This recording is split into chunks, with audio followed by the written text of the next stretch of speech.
¿Y ahora me ven?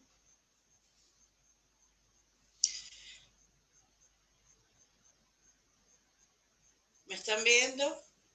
¿Me ven ahora? Hola, hola a todos, ¿cómo están? Espero que estén bien. ¿Están viéndome? Por fin, ¿están viéndome por fin? Ahora sí, perfecto.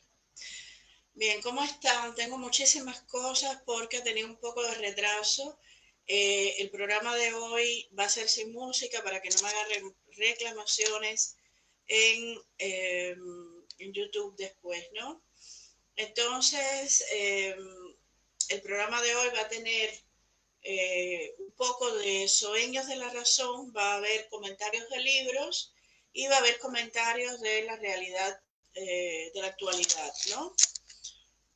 Bueno, que tengo mi libreta como siempre, yo había anotado algunas cosas, pero se han sumado otras en el transcurso del día y de la noche y del mediodía, y quiero comentarles lo que se ha estado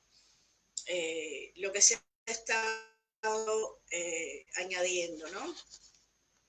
Bueno, pues como decía, una mezcla de enfoque PET, eh, información que explota en francés, y información que apesta en cubano, con una mezcla también de eh, sueños de la razón, porque va a haber comentarios de libros actuales, ¿no? Bueno, yo me había preguntado hoy, desde varios días llevo preguntándome en varios idiomas, como habrán visto, hoy fue en ruso y en esperanto, eh, ¿dónde estaba el barco, no? ¿Dónde estaba el barco? Bueno, la señorita o señora Rosa María P. Acevedo ha respondido en una entrevista en Martín Noticias, que yo he puesto en mi perfil en mis perfiles de Facebook, ¿no? Después la voy a comentar, pero voy a empezar hablándoles de lo que está sucediendo en el mundo sobre las agresiones a las estatuas, a los monumentos, que tienen que ver ya no solo con la historia, además con la cultura, ¿no? Hace muy poco eh, eh, le tumbaron una estatua y pintorretearon una estatua de Cervantes, y hoy o ayer aquí en París hicieron lo mismo con una estatua de Voltaire, ¿no? Bueno, la, ¿cuál es la necesidad de esta gente de hacer eso? El odio, sin ningún tipo de duda. Hay gente que sencillamente necesita odiar de esa manera, y de esa manera es que están cargándose a todos estos monumentos, que son monumentos de nuestra historia, monumentos de nuestra cultura, de nuestra literatura, en este caso, como en el caso de Cervantes y Voltaire. Desgraciadamente, las eh, bueno, en Estados Unidos he visto que se están viendo penas para estos delitos de entre 6 a 10 años, lo que me parece muy poco. Yo creo que debieran meterlo 20 años en la cárcel, tal como se hace en Cuba, para que ellos vayan degustando lo que es el castrocomunismo, que es lo que ellos a la larga quieren, ¿no? Yo creo que 20 años sería una pena bastante, quizás poca todavía, pero con relación a Cuba, pues estaría bien, ¿no? Y ellos lo que quieren es sentirse como en Cuba, pues así se sentirían perfectamente como en Cuba, ¿no? La otra cosa que también quería decir, eh, están dejando comentarios. No puedo saludarlos a todos porque pierdo mucho tiempo, pero quería que vieran que sí, que estoy viendo sus comentarios y que los saludo con mucho cariño, ¿no? Es odio, no solo es incultura, no solo es ignorancia, es sobre todo odio, ¿no? Un gran odio, una gran necesidad de odiar y una gran necesidad de destruir, tal como ha hecho, ustedes lo conocen mejores que nadie los cubanos, el castrocomunismo en Cuba, que lo único que han hecho, como dije hoy en una entrevista que sale de Carlos Cabrera, que me hizo Carlos Cabrera en Cibercuba, tal como es el castrocomunismo con todo lo que se construyó durante la República, destrozo con odio, con inquina, eso es lo que ellos sienten y para eso tiene que haber una pena, tiene que haber una pena acorde al lugar en el que ellos se quisieran desenvolver, ¿no? Que es una especie de castrocomunismo. Pues yo les pondría por lo bajito 20 años, ¿no? Así tranquilamente. Lo otro que quería comentarles, creo que sobre el tema de las estatuas, en mi blog, soevaldez.net, hay un video muy interesante de una mujer que yo admiro mucho, escritora, ensayista. Su libro Imperiofobia es uno de los libros más leídos en el mundo. Y esta señora, Elvira Roca Barea, el video también lo pueden ver en la página de Luis Miguel Medina, de ahí yo lo tomé.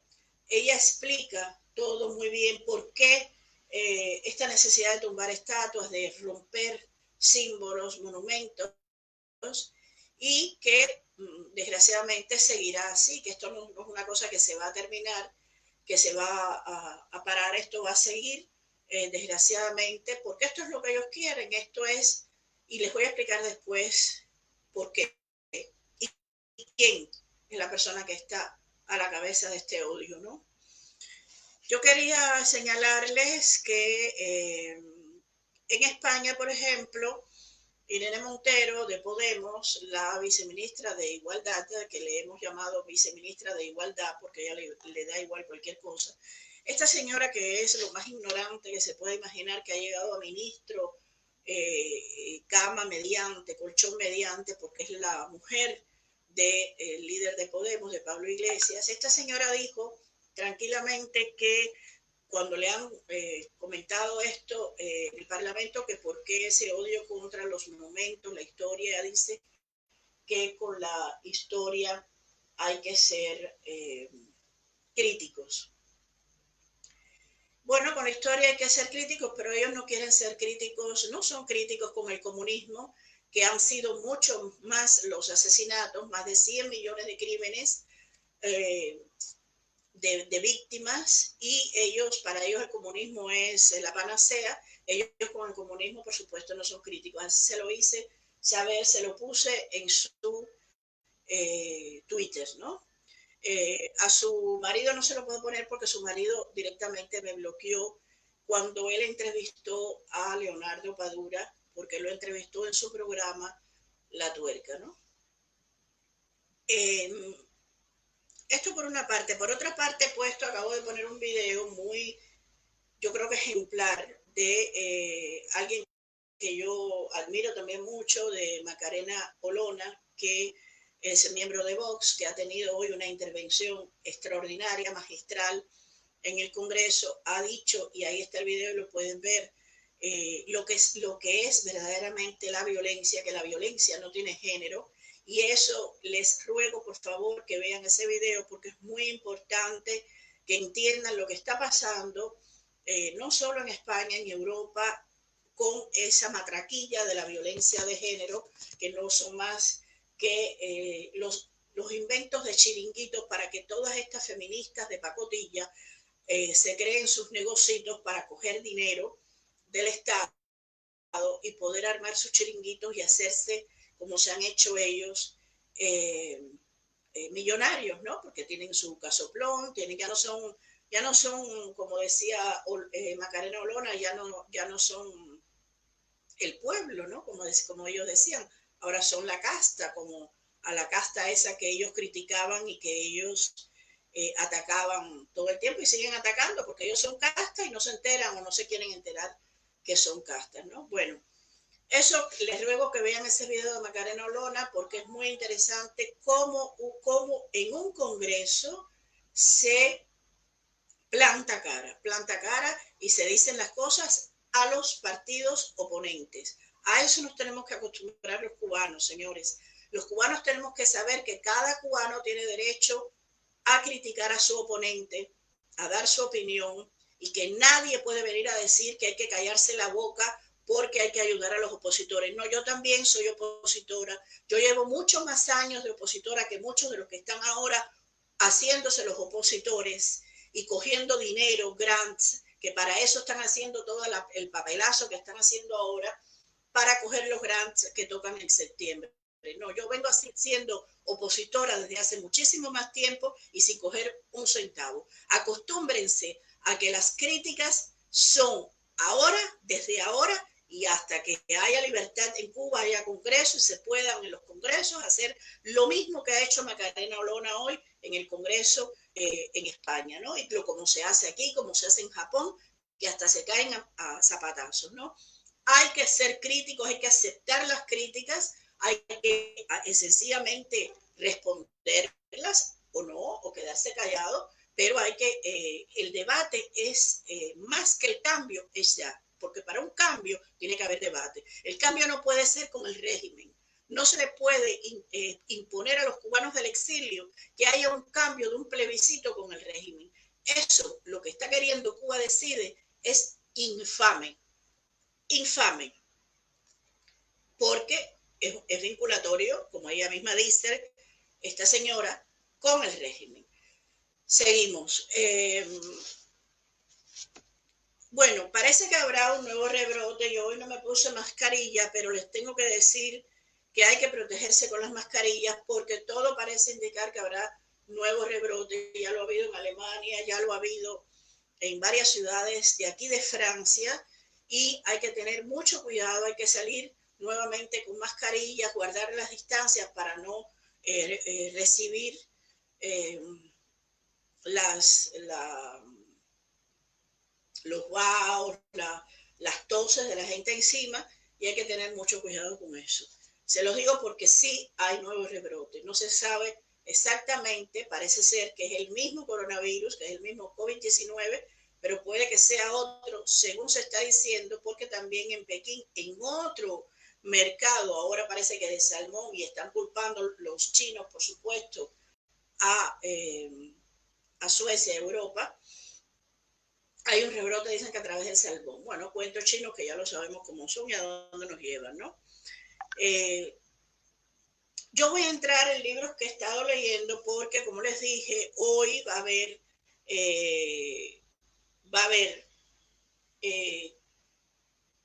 mezcla de mis dos programas de Sueños de la Razón y de Enfoque Peste, ¿no? Yo estaba leyendo, yo empezaba a leer este libro de Woody Allen, que se los enseñé el otro día, a propósito de nada. Es necesario que los amantes del cine, los que han visto la cinematografía de Woody Allen todos sabemos que es de izquierdas, todos sabemos que es una persona con una gran dificultad para aceptar a Trump, pero Woody Allen es sobre todo un gran cineasta y yo siempre saco a relucir su película Bananas, porque Bananas es una película que a mi juicio, aunque él siempre ha dicho que se trataba de un país de América Latina, yo la vi incluso aquí en el estreno, en los años 80, él siempre ha dicho que se trataba de un país latinoamericano. Para mí ha sido una de las mayores críticas que ha tenido la revolución castrista, el castrocomunismo, desde un cineasta norteamericano con mucho humor y con mucha ironía. Y la ironía es, como saben, un signo de brillantez e inteligencia. A este hombre lo han estado acusando de pedofilia, su hija lo acusa, su hijo también, Dylan y Ronan, que son los hijos de Comia Farro, ¿no? A Dylan la adoptaron, Ronan es un hijo natural, ya son hombres y mujeres, ellos, a pesar del tiempo que pasó, siguen acusándolo. En este libro se cuentan la cantidad de investigaciones que se hicieron, los juicios a que fueron sometidos y cómo pasó él por la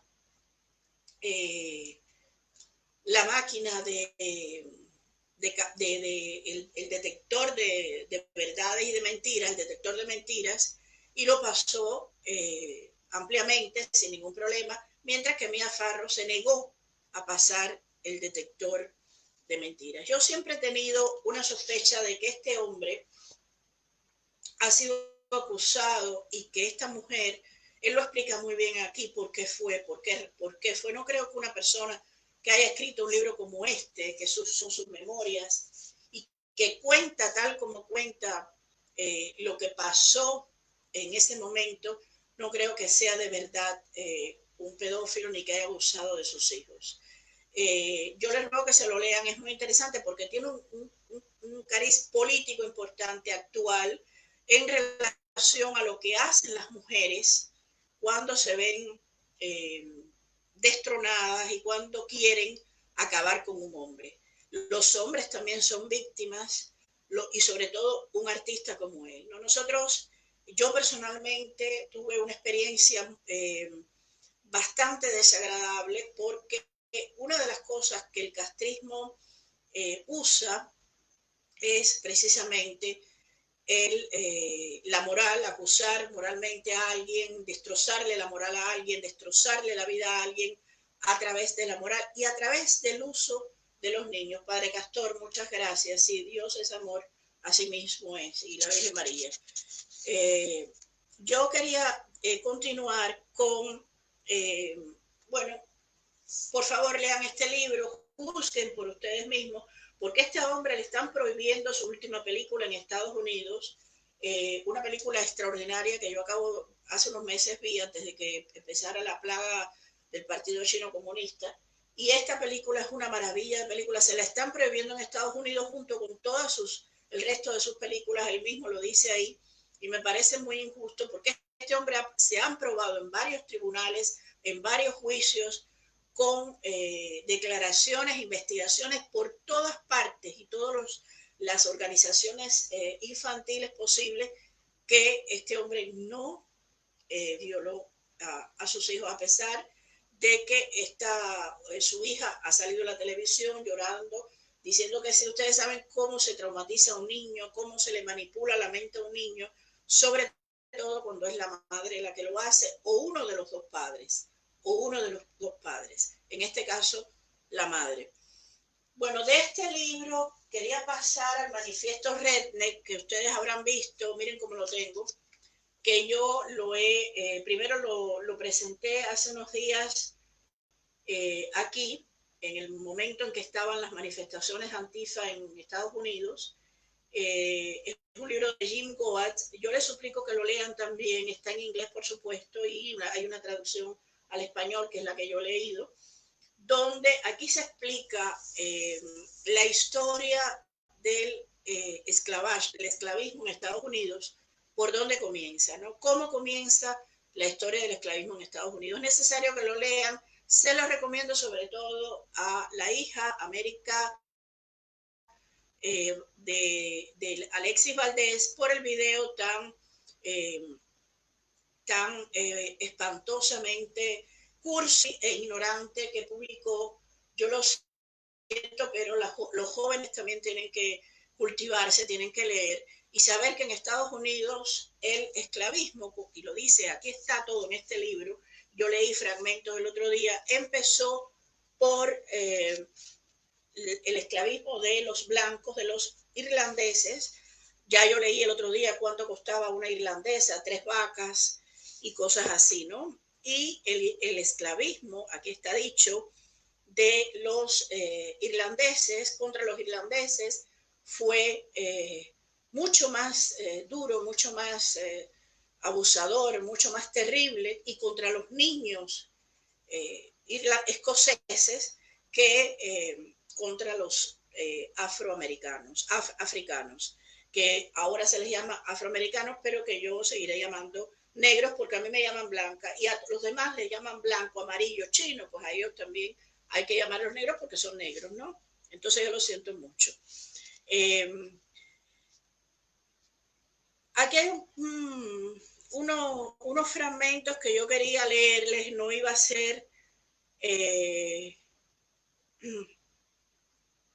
no iba a ser muy extensa, pero es necesario que, por ejemplo, él dice, pero si sigues empeñado en pensar que la guerra de secesión se luchó por la esclavitud, estás en tu derecho.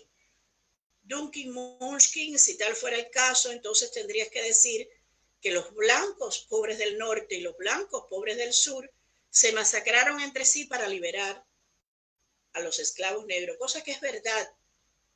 La guerra de secesión fue una guerra donde los blancos dieron su vida para liberar del norte y del sur, para liberar a los esclavos negros. Eso tampoco lo sabe América. América, tienes que saberlo, que muchos blancos dieron sus vidas para liberar a los negros esclavos en América. Contando solo las bajas del norte, eso significaría que al menos 300.000 caucásicos de clase baja murieron para liberar a 4 millones de esclavos negros. Estamos hablando de un blanco muerto por cada 13 negros liberados. En todo el puerco griterío estridente que se genera al considerar las reparaciones raciales, se extiende un palpable silencio sobre el hecho de que tantísima basura blanca, pobre y yanqui, muriera en la supuesta lucha para acabar con la esclavitud negra. No estaría mal escuchar un gracias, thank you, y estoy muy de acuerdo con él. Estaría muy bien que agradecieran los negros, agradecieran la cantidad de vidas de norteamericanos blancos del norte y del sur que lucharon en las guerras, en la guerra de secesión para liberar a una gran cantidad de hombres y mujeres negras, no esclavos. Y el Partido Republicano, a ver si podéis digerirlo, fue el partido del hombre negro. Las legislaturas y los gobernantes republicanos asumieron el poder en los 11 estados confederados. Los republicanos, que no habían obtenido un solo voto electoral en el sur en 1860, fueron los dueños de Dixie en 1868. El gobernador republicano de cada estado desarmó a los blancos y estableció milicias negras como fuerzas policiales. Las legislaturas estatales predominantemente negras presentaron proyectos de ley para desarmar a todos los blancos y abastecer al mismo tiempo a los negros con armas de fuego. Incluso se propusieron leyes tipo te pago con la misma moneda, corto y pego, que habrían obligado a los blancos a quitarse el sombrero ante los negros y a observar otros serviles rituales sociales. En 1875, un asistente del gobernador Ames de Mississippi informó a un público negro de que los republicanos iban a ganar las siguientes elecciones, aunque tuvieran que matar a todos los blancos, hombres, mujeres y niños del estado. Chúpense esa mandarina mientras les pelo la otra. Ser ignorante, señores, ya no se puede ser más ignorante.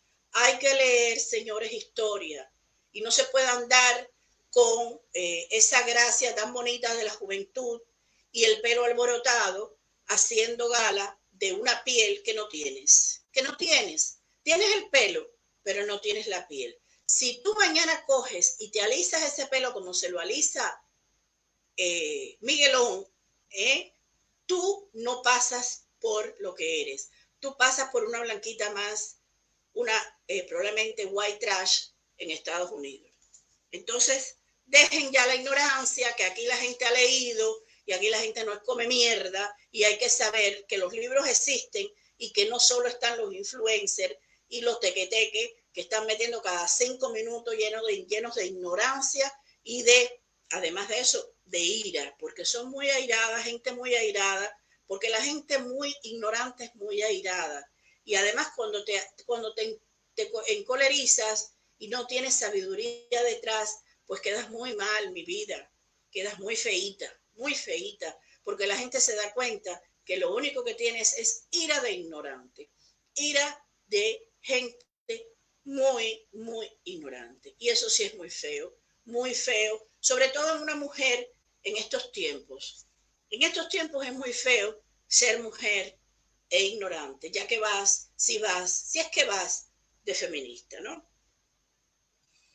Fue algo casi idéntico al modo en que la estructura de poder derrotada del sur, representada por los demócratas del Borbón, utilizaría al Ku Klux Klan como fuerza terrorista contra todos los negros sureños, pero muy difícil que sea de creer, los demócratas fueron en el sur del partido de la supremacía blanca y de la justicia de pandilla lichadora. A finales del siglo XIX se hicieron llamar los redentores con la misión de salvar a la raza blanca del régimen negro. Los demócratas, fíjense lo que yo les he leído, ahora lean lo que estoy leyendo oigan lo que estoy leyendo de los demócratas. Al igual que los republicanos oportunistas, los demócratas redentores recurrieron a las palizas, el asesinato y el rampante fraude electoral. Y su coalición de blancos, pobres y ricos unidos bajo el casi religioso mito de la supremacía blanca destruyeron finalmente la frágil coalición del Carpetbaggers, blancos y negros sureños. Resulta irónico que la supremacía blanca se hiciese más fuerte en el sur después de la guerra de secesión que antes. Las élites blancas que previamente habían enseñado a sus esclavos negros a despreciar a la basura blanca pobre, de pronto encontraron que semejantes residuos humanos eran excelentes aliados y por supuesto, hablo de los demócratas. Señoras, el libro lo he leído y releído, está lleno de, como ustedes saben, que yo hago muchas anotaciones, que yo hago subrayados, y aquí está, lean este libro es muy importante en este momento, y sobre todo porque en la primera parte está toda la historia, en la segunda parte está, por supuesto, toda la actualidad, ¿no? Bueno, yo quería pasar a un libro que todavía no he terminado, por eso yo me precipité a hacer este programa hoy, pero yo todavía estoy leyendo este libro del que les hablé hace unos días. Se llama Soros rompiendo España, ¿no? Bueno, yo he descubierto en este libro, es de Juana de Castro y Aurora Ferrer, ¿no? Bueno, son personas ella es periodista, y él ha estado en disímiles empresas. 2 meses después la policía, la tarde del 5 de abril del 2018, los autores de este libro hacían llegar a la UDEF y al juez Pablo Llarena el resultado de una investigación que evidenciaba las conexiones de George Soros con el proceso separatista catalán. 2 meses después, la Policía Nacional registraría varias de las empresas apuntadas por el trabajo de Juan Antonio de Castro y Aurora Ferrer. Este libro es la adaptación didáctica de ese valiente trabajo. En él los autores destapan el entramado político, empresarial y de falsa sociedad civil que, financiado por Soros, ha dado cobertura a la fractura independentista. George Soros ha puesto a disposición de los intereses secesionistas su compleja red de ONGs y think tanks en un entramado gestionado por su Open Society Foundation, con su sede para Europa ubicada precisamente en Barcelona. Hoy las empresas de Soros y sus organizaciones afines, apoyadas por un oscuro entramado político mediático dedicado a la desinformación y guiado desde el exterior, son una injerencia en los asuntos internos de España y una amenaza a su soberanía. Bueno, es más largo, yo les iré leyendo fragmentos. ¿Qué he descubierto yo con este libro? ¿A qué conclusión he llegado? Que yo llevaba tantos años preguntándome las razones de por qué todavía la tiranía castrista existía ahí bajo todos esos presidentes norteamericanos, ¿no? Y ninguno se ha atrevido a romper ese pacto de no agresión y acabar de una vez con la tiranía castrista, ¿no? Bueno, la respuesta está en este libro. La respuesta está en este libro. Señores, mantener tiranías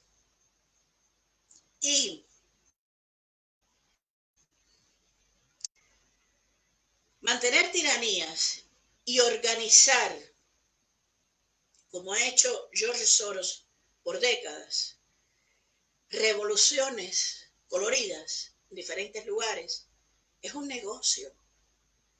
Porque al mismo tiempo que se desestabiliza económicamente con esas revoluciones supuestamente pacíficas,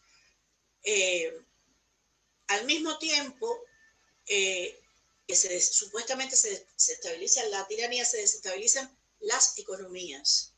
Y ahí es donde este hombre entra, como siempre ha hecho, a coger su gran mordisco, ¿no? Su gran parte. Lo ha hecho por años. Aquí está más que explicado. Yo les ruego que busquen este libro porque aquí está explicado todo, cómo se crean las revoluciones, que es exactamente lo que pasó con Cuba, para evitar que Cuba, que eso ya se veía venir, porque ya en el año 57 Cuba era el futuro, se convirtiera en un lugar muchísimo más interesante a nivel no solo turístico, económico y de político, que el mismo Estados Unidos. Entonces, no se rían de lo que estoy diciendo, vayan y lean. Este señor, que es un gran desestabilizador y que ha hecho su fortuna precisamente aprovechando de las desestabilizaciones que provoca, pues este señor que está ahora mismo rompiendo España y que pretende también romper otros lugares en Europa, otros países, pues este señor lo único que hace es, por supuesto, enriquecerse, pero de manera que no se pueden imaginar, a través de estas supuestas revoluciones que tienen que ver con, por supuesto, derechos humanos y todas esas boberías que nos cuentan, ¿no? Todas esas boberías que nos cuentan y que nos cuentan sus ONG y toda esta gente que está detrás de todo esto. Hay un preámbulo de Ferrer, de esta señora, y dice: no quisimos descartar un fragmento, por supuesto, por completo la que llamaban trama rusa, y durante semanas atendimos a las noticias que publicaba El País, el periódico. Textos, todos ellos que buscaban vincular al Kremlin con el proceso independentista catalán. Mas no había nada, nunca hubo nada. Uno de los principales diarios de España, quizás el que goza de mayor prestigio, al menos en la Facultad de Periodismo, estaba dando pábulo a informaciones de ciencia ficción. Tratamos de buscar respuestas. Los accionistas del País y los dueños de Liberty Acquisition Holding Corp, la compañía norteamericana que salvó al diario Deprisa de la quiebra en 2010, nos pusieron sobre la pista. El entusiasmo por los avances en la investigación quedó en muchos momentos eclipsado por el desengaño que suponía comprobar el verdadero funcionamiento de los medios de comunicación. No queda rastro de la original función pública de la prensa ni de la vocación informativa. Los intereses políticos financieros orientan a las grandes corporaciones mediáticas contemporáneas.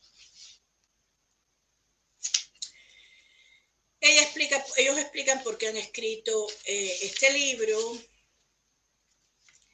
y aquí empiezan diciendo cuál es la motivación principal para el enriquecimiento de Soros, cuál ha sido siempre su motivación principal: caos e incertidumbre como fuente de inspiración, ¿no?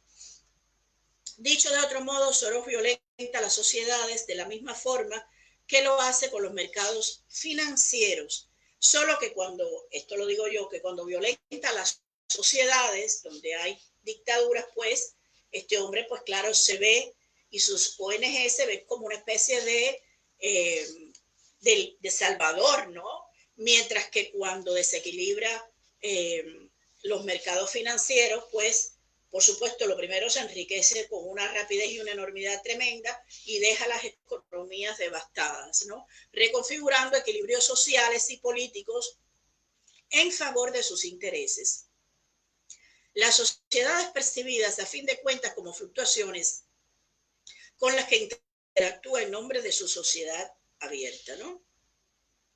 El analista Frederick William Engdahl, que ha estudiado en profundidad la estrategia económica de Soros, no duda en afirmar que su injerencia en la desestabilización y debilitamiento de Europa ha sido una constante desde los años 90 hasta hoy en día. Muchas de sus actuaciones a este respecto lo ilustran ampliamente y aquí citan todas las formas que él ha tenido para desestabilizar lugares que nadie se esperaba que iba a tener. Den like, sí, den like para que no me lo tumben.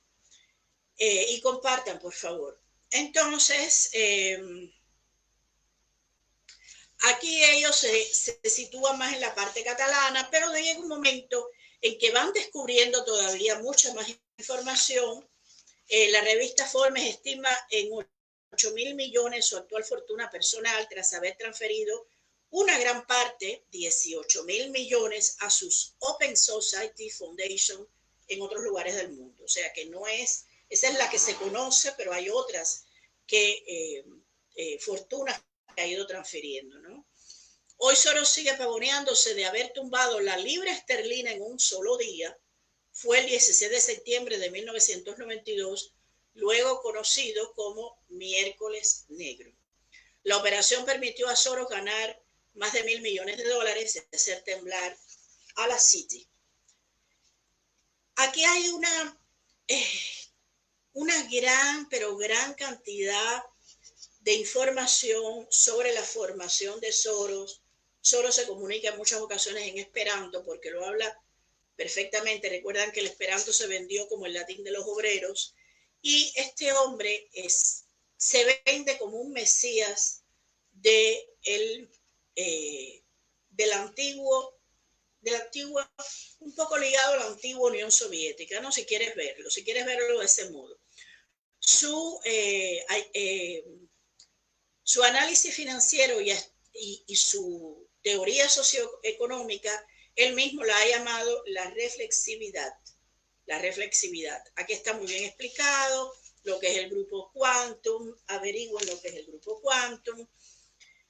Hizo lo posible por derrotar a George W. Bush en las presidenciales del 2004. Fracasó como fracasó también con Trump. Aportó oficialmente $11,8 millones a la campaña de Hillary Clinton.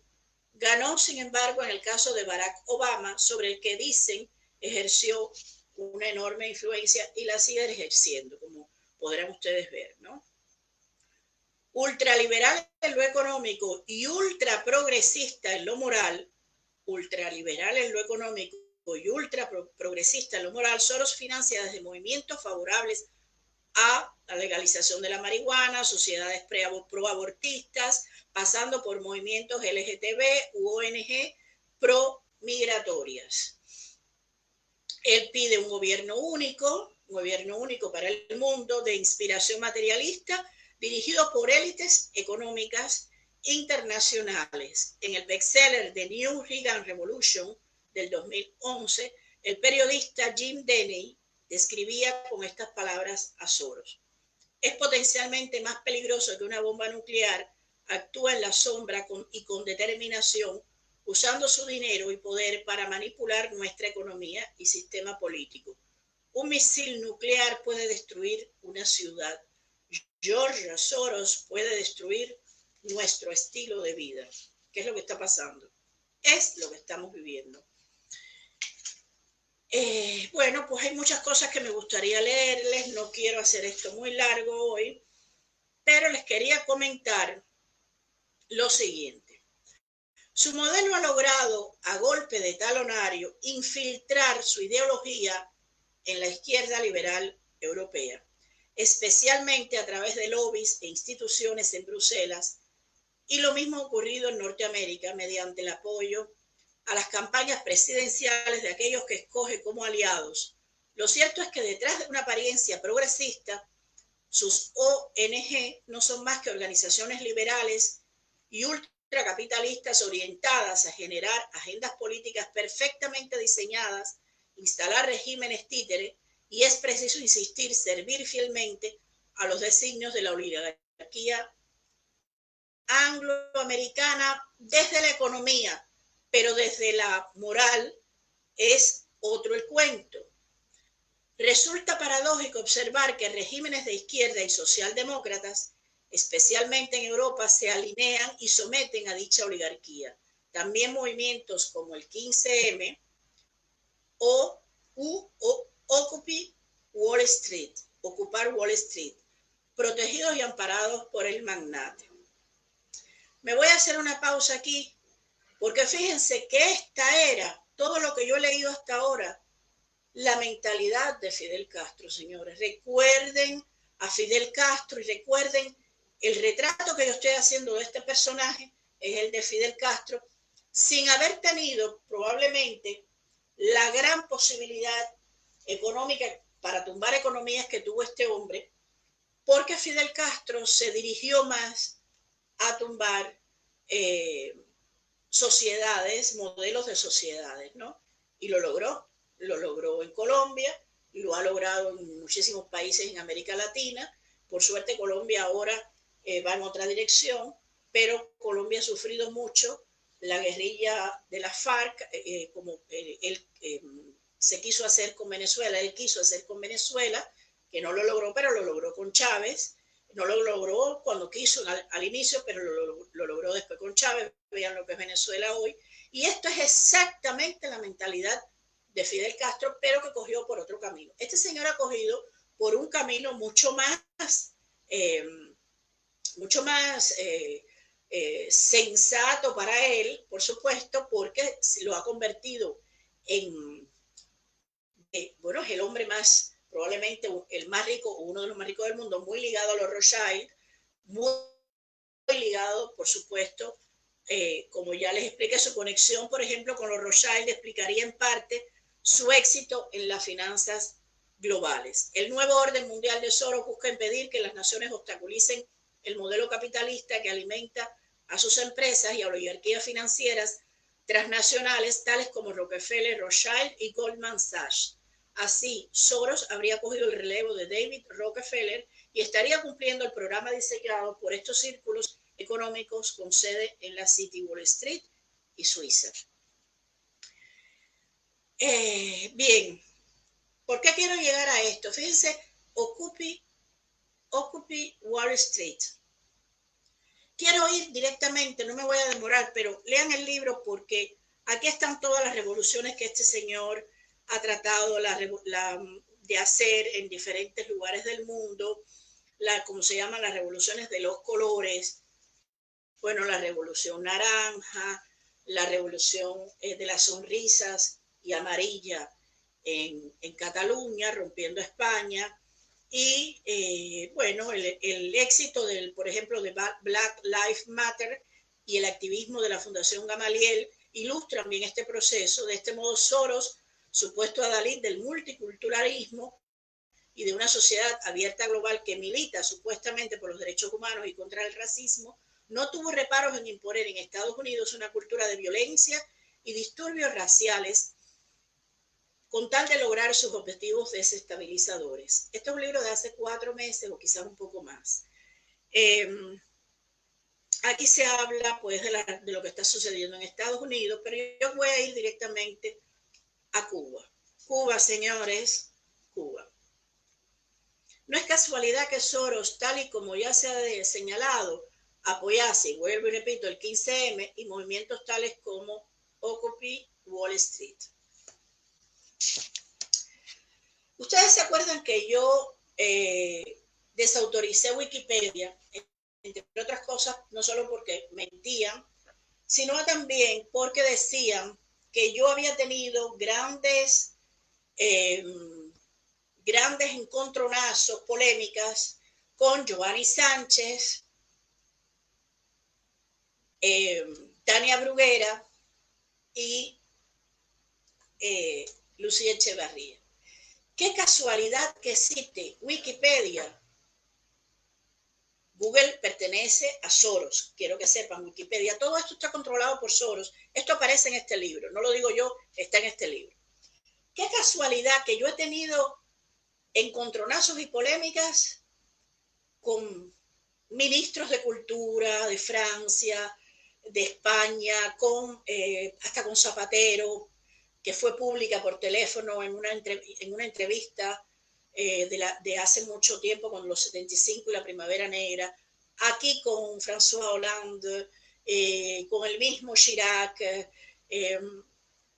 y no citen a esa gente, sino que citen a 3 mujeres que están vinculadas, qué casualidad, con lo último que ha estado sucediendo en Cuba, la manipulación que ha estado sucediendo en Cuba a través de Barack Obama y su gobierno, ¿no?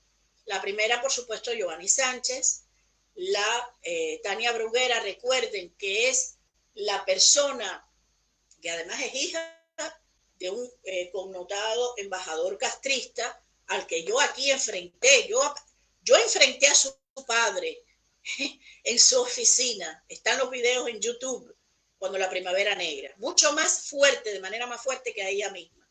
Pero a ella es la que cita Wikipedia, ¿no? Yo la he criticado públicamente porque estoy en todo el derecho, porque ella es una persona pública. Ella ha cogido dinero, $150,000 que ella misma lo dijo, para la causa cubana. Lo único que hizo fue ir a Cuba, sentarse en un sillón a leer libritos, más nada que eso. Los 150,000, creo que dio 10,000 para un ciclón y nada más se supo, ¿no? Nadie le ha reclamado a esa señora ese dinero. Esta señora es la que organiza aquel acto tan parecido a lo que pasó tan parecido, no, copiado de lo que sucedió con Fidel Castro y las célebres palomas blancas que se posaron en sus hombros cuando él estaba dando aquel discurso en la plaza, acabado de triunfar, ¿no? Giovanni Sánchez se vistió de verde olivo, casi siempre en aquella época ella andaba vestida de verde olivo, y se puso una paloma blanca, y así todo el que iba hablando en aquella tribuna se ponía aquella paloma blanca y decía lo que ellos quisieran decir. Todo esto controlado bajo un performance, porque todos son performance, aquí lo dice, cómo usan la cultura, cómo usan el teatro, los espectáculos y los performance para desestabilizar al mismo tiempo que entretienen, para que no se acabe lo que tiene que acabarse, porque si eso se acabara, no generaría más fuentes de ingreso para todas estas cantidades de personas que están viviendo de esto hace ya más de 6 décadas. Tania Bruguera es una de las que organizó este espectáculo, como Tania Bruguera es la que organizó también una especie de performance en la tumba de Osvaldo Payá con Rosa María Payá Sardiña, su hija, Payá Acevedo, perdón, su hija, y allí se arrodillaron las dos, otro performance, ellas dos solitas, ¿no? Después, porque cuando dejaban o cuando entraba y salía Rosa María, que lo hizo, decía que vivía en el exilio y entraba y salía todo el tiempo a Cuba, ¿no? No, perdón, lo contrario, decía que vivía en Cuba y vivía en el exilio y entraba y salía constantemente. Tania Bruguera, que es la estoy citando tanto porque Tania Bruguera, según me han dicho, y ella, si no lo es, pues que lo desmienta, es una de las organizadoras de Wall Street en Nueva York, porque ella lleva muchos años viviendo en Nueva York, ¿no? Es la que en Italia hizo un performance con una pistola que se llevó, supuestamente estaba cargada, y ella hizo la ruleta rusa delante de un público ahí, fue muy criticada. El otro performance que hizo fue en Colombia, sacar unas bandejas con cocaína y brindarle al público cocaína, ¿no? Esta mujer es la que organizó también el performance, o lo que sea, de clandestinos, según me cuentan, de este grupo de clandestinos, ¿no? Del pintorreteo de José Martí de Rojo, de los bustos de José Martí. Qué coincidencia que este grupito de Ana Olema, Tania Bruguera, que a mi juicio son los cerebritos de esto, una que entra, según ella, como inmigrante ilegal por Latinoamérica, cruzando selvas, en una semana creo que cruzó no sé cuántas selvas. Todo está en el blog de Aldo Rosado Tuero, muy bien explicado. Y esta otra, Tania Bruguera, qué casualidad que son las primeras en sacar lo de las pinturas rojas en José Martí, en los gustos de José Martí, que es lo que estamos viendo en Estados Unidos y ahora en el mundo. Voltaire, Cervantes, todos pintados de rojo, ¿no? Colón, decapitados, ¿no? Todos pintados de rojo, ¿no? Entonces, qué casualidad que toda esta cosa de bustos embarrotiñados de rojo empieza en Cuba. Porque antes recuerden que se destruían las estatuas, aquí o allá más o menos, las tiraban, pero lo de embarrotiñar de rojo empieza en Cuba.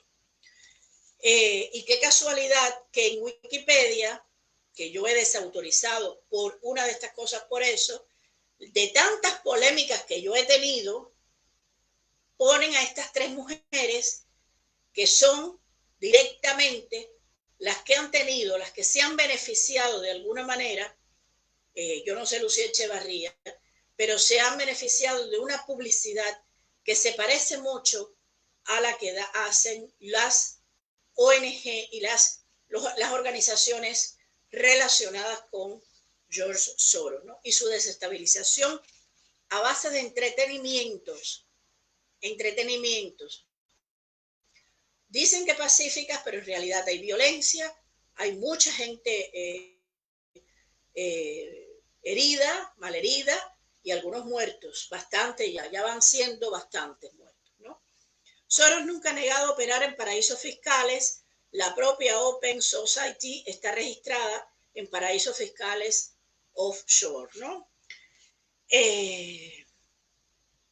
Aquí están las revoluciones de color. Bueno, cabe mencionar la revolución bulldozer, resistencia a Otpor en Serbia en el 2000, la revolución rosa, ya está bien, de Georgia en 2003, la revolución naranja. Estas son todas las revoluciones que han sido apoyadas por Soros, ¿no?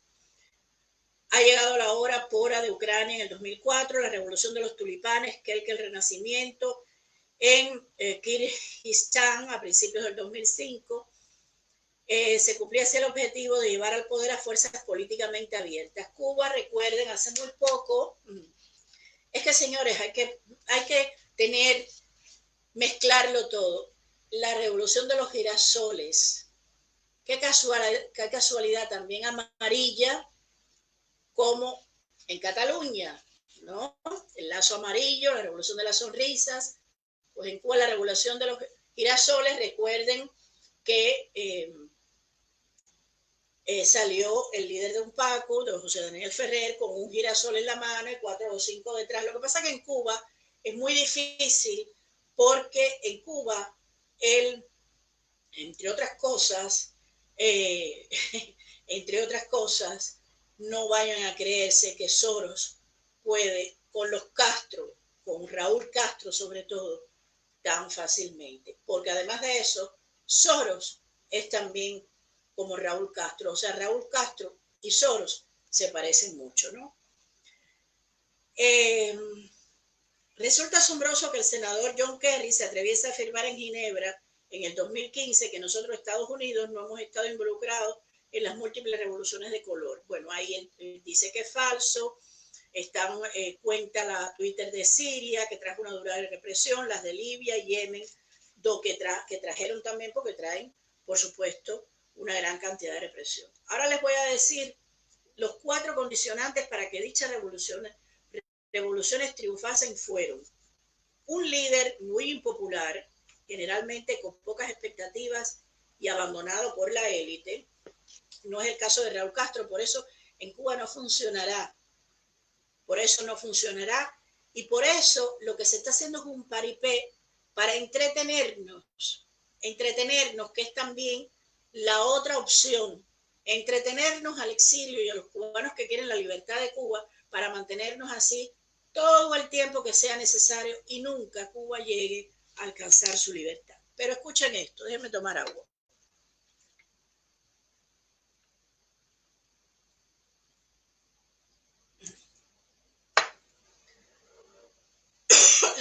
condicionantes para que dichas revoluciones triunfasen fueron un líder muy impopular, generalmente con pocas expectativas y abandonado por la élite. Fue el caso de Georgia con el presidente Shevardnadze y la razón de la victoria de su opositor, M. Saakashvili.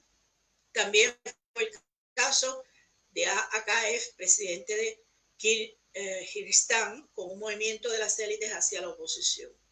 Fuerzas antirrégimen impuestas a través de influencia externa con apoyo a medios de comunicación. Es el caso de prácticamente todas las revoluciones de color enunciadas. Participación activa de principalmente USAID, Departamento de Estado, el National Endowment for Democracy, NED, Freedom House, FH, y las Open Society Institute Foundation de Soros. Asimismo, medios de comunicación locales e internacionales financiados por estas revoluciones sin ideología aparente, sino motivadas por una demanda masiva de la población por una mejor unidad, fíjense, todos los que están pidiendo unidad todo el rato, oigan bien esto, porque recuerden que la democracia, señores, es pluripartidismo, pluripensamiento, libertad de pluralidad de acción. Unidad nada, porque la unidad convoca siempre a una nueva tiranía. Revoluciones sin ideología aparente, sino motivadas por una demanda masiva de la población por una mejor unidad e integración nacional, libertad, democracia liberal y desarrollo económico, que vienen siendo promesas. Fuerzas antirrégimen con el leitmotiv de la eliminación de la corrupción gubernamental. Aquí hay una explicación muy importante de lo que es el Albert Einstein Institute, una organización fundada por Gene Sharp en 1983, Freedom House. Vayan oyendo todo lo que les estoy diciendo. Y el Otpor, ¿no? Soros no duda en fragmentar naciones, arrebatarles su discurso nacional, hacerles perder fuerza y dividir. Por un lado, el discurso de únanse, unión, y sin embargo, por otro lado, la división como acción. Lo dijo Julio César, divide y vencerás. George Soros ya ha anunciado varias veces, como ha hecho siempre, que ha querido conseguir algo, que Europa esté al borde del colapso. Para lograr la profecía autocumplida, qué mejor que fragmentar países, hacerle perder su fuerza, debilitar su narrativa nacional, levantar al pueblo en contra de sus gobiernos. Una táctica inteligente para lograr sus objetivos. Bueno, aquí hablan mucho de USAID, por supuesto, hablan de Otpor, de la NED, a su cabeza Allen Weinstein, uno de los fundadores. Weinstein admitiría en el Washington Post: gran parte de lo que hacemos hoy se hacía de manera encubierta hace 25 años por la CIA. NED es una fundación privada con fines no lucrativos y creada en 1983 por Ronald Reagan, una organización cuyo presupuesto es votado por el Congreso de los Estados Unidos y que recibe donaciones de instituciones privadas, y en particular la de las de George Soros. La NED es además el principal sponsor de grupos de la autodenominada sociedad civil. Una sociedad civil, señores, que para lo que está es para entretener mediante los líderes que ellos van escogiendo, que ellos van a su antojo y que van entreteniendo al pueblo y al exilio, sobre todo en nuestro caso, para que nosotros sigamos a esos líderes que lo único que hacen es, bueno, pues hacer como que mandan un barco, mentir diciendo, como ha hecho esta señora hoy en Martín Noticias, Rosa María Payá Acevedo, que una parte del barco llegó, que una parte de la población de las ha recibido esas donaciones del barco, sin explicar cómo llegó esa parte del barco, cómo llegaron esas donaciones, quiénes son los que han recibido esa parte de la donación, por qué vía, cosas que se pide en cualquier lugar del mundo.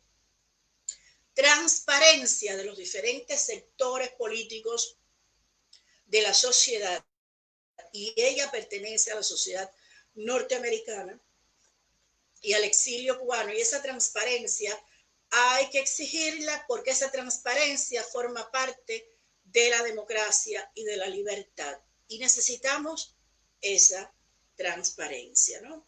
Entonces, mediante estos líderes que ellos escogen, mañana es uno, ayer fue Joanny Sánchez, escogida por Barack Obama, hoy es esta señora, que no sabemos todavía quién la escogió, porque según me han dicho, es muy probable que en estos momentos su situación con la Casa Blanca no sea la mejor, ¿no? Pero la habrán escogido, yo me imagino que sean estos que se mencionan aquí, ¿no?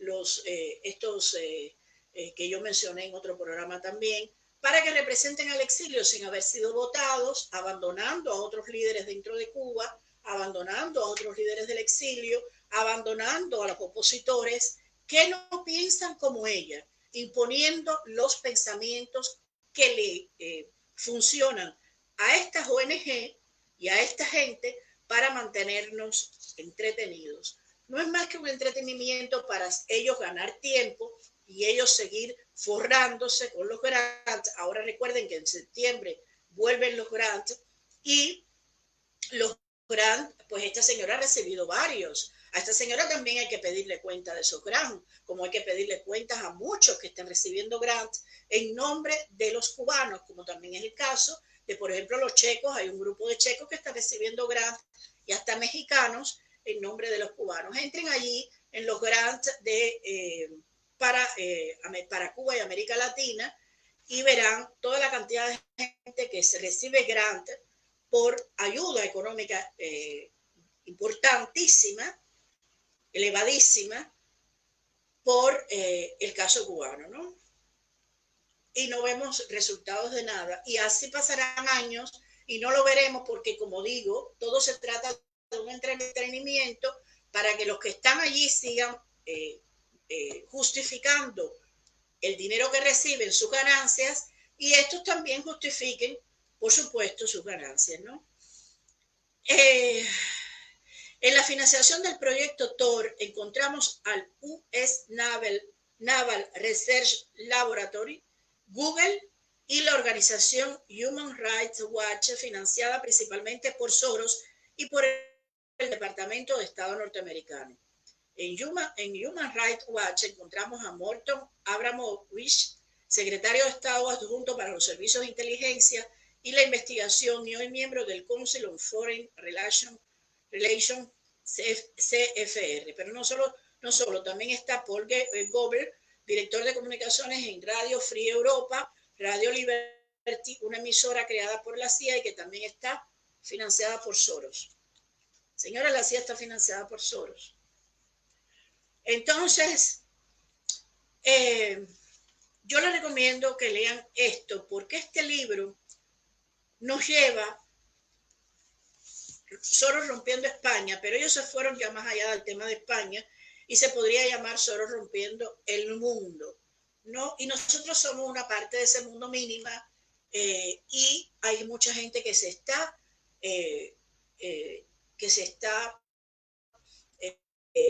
beneficiando de esto, ¿no? Mucha gente no, los elegidos por ellos, ¿no?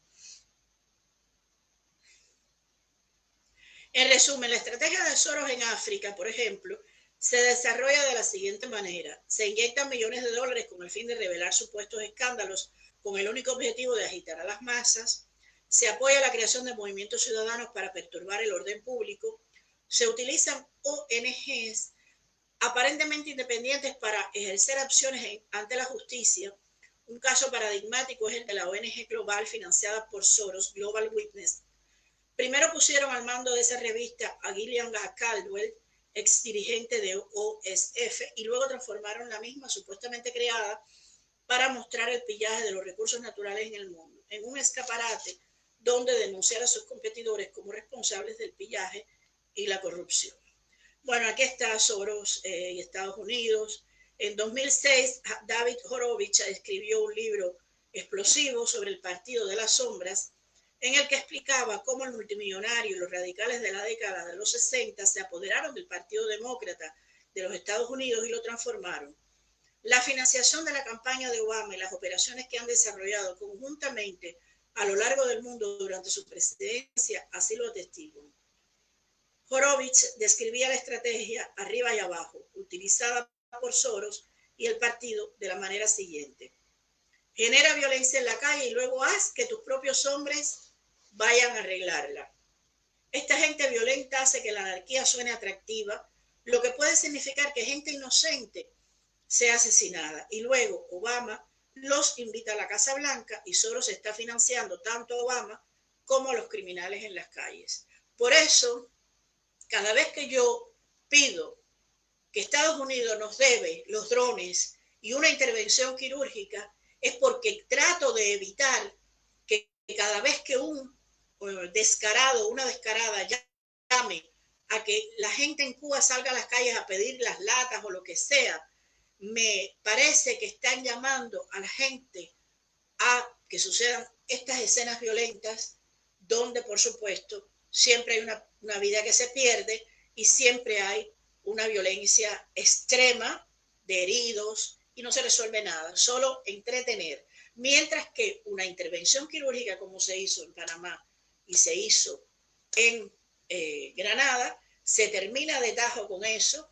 Los heridos son mínimos porque son a donde van los drones directamente a la cabeza de los tiranos y de los esbirros y de sus secuaces. Se arranca de raíz eso y se empieza una nueva vida en libertad y democracia.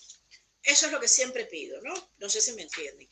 Señores, el éxito de Black Lives Matter y el activismo de la Fundación Gamaliel ilustran bien este proceso. De este modo, Soros, supuesto adalid del multiculturalismo y de una sociedad abierta global que milita supuestamente por los derechos humanos y contra el racismo, no tuvo reparos en imponer en Estados Unidos una cultura de violencia y disturbios raciales con tal de lograr sus objetivos desestabilizadores. Es un poco más largo, yo vuelvo y les repito, compren este libro, se puede comprar en Amazon, el otro también creo, el de Woody Allen también. El de Manifiesto Redneck de Jim Goat, que le recomendé, por favor, lean también. Hay muchas más cosas. Otra vez vuelven sobre los cerebros y los organizadores del movimiento Wall Street, que es el principal de donde sale todo en Estados Unidos, pero también hacia Cuba. Hacia Cuba, ténganlo bien claro, hacia Cuba. Métodos no violentos y de protesta de persuasión convocados por Soros, comunicaciones con un público más amplio, actos públicos simbólicos, teatro y música, performance, homenajes a los muertos en procesiones, asambleas públicas,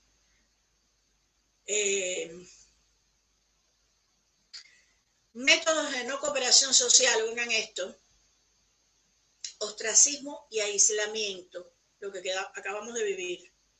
No cooperación con eventos sociales, costumbres e instituciones. Huida del sistema social. Boicot de no cooperación, boicot económicos, acciones de consumidores, trabajadores y productores, intermediarios, contra propietarios y directores, acciones de financieros, acciones por gobiernos, huelgas, no cooperación, otra vez, huelgas simbólicas, huelgas agrícolas, huelgas de grupos particulares, huelgas industriales comunes. Ahora otra vez hay otro de estos opositores cubanos en huelga. Además, el joven está enfermo, según él mismo declaró, tiene SIDA. Y, señores, meterle en la cabeza a un opositor que tiene que hacer una huelga es sencillamente criminal. Murió Orlando Zapata Tamayo de ese modo y esto es lo que quieren. Esto es lo que quieren. Acabar con nosotros, entretenernos, para ellos seguir enriqueciéndose. Enriqueciéndose, señores, que es de lo que se trata, ¿no?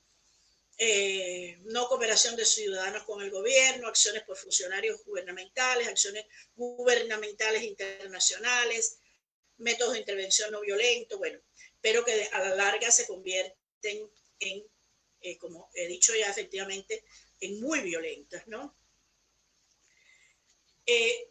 Quiero explicarles todo esto, quiero que lean este libro, porque ustedes, yo todo lo que leo, mencionen o no mencionen a Cuba, yo lo pongo en dirección a Cuba y lo extrapolo sabiendo que muchos de estos opositores cubanos están relacionados con estas ONG y están subvencionados por estas ONG. Alguien ha entrado en mi muro a decirme que yo no tengo que preguntarle a nadie por el barco, ni que pedirle explicación a nadie, porque es un ataque a un opositor.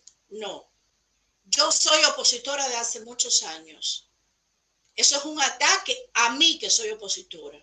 La mentira, el engaño, como hicieron con este barco, como ha dicho una persona a la que respeto muchísimo que está en Cuba, el régimen domina al pueblo por hambre y este tipo de gente mentirosa y descarada manipula al pueblo cubano también por hambre, también por hambre. Da vergüenza que esto siga ocurriendo, da vergüenza que todavía no se den cuenta de esto y que sigamos en este turullo,